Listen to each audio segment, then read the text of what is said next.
Hello students, point object या point mass object को थोड़ा समझते हैं। ये क्या होता है?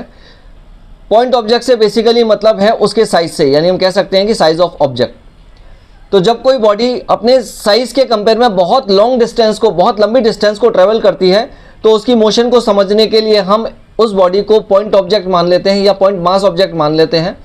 जैसे अर्थ जो है वो सन के चारों ओर रिवॉल्व करती है, तो वो बहुत लंबी डिस्टेंस को ट्रेवल करती है, तो अर्थ की मोशन को समझने के लिए हम अर्थ को पॉइंट ऑब्जेक्ट मान सकते हैं। जैसे फुटबॉल जब हम खेलते हैं तो फुटबॉल में जब किक मारते हैं तो वो प्लेग्राउंड में बहुत लंबी डिस्टेंस को ट्रेवल करती है, तो फुटबॉल को हम एक पॉइंट ऑब्जेक्ट मान सकते हैं। कोई भी ऑटोमोबाइल है, यानी हमारा बाइक है, व्हीकल है, कार है, जीप है, और यहाँ तक कि जो ट्रेन होती है, अगर वो सेवरल किलोमीटर्स, बहुत लंबी किलोमीटर डिस्टेंस को ट्रेवल करती है, तो ट्रेन को भी हम पॉइंट ऑब्जेक्ट कंसीडर कर सकते हैं।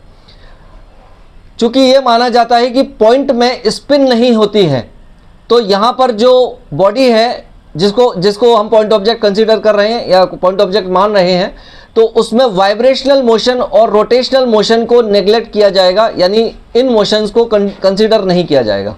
Thank you so much.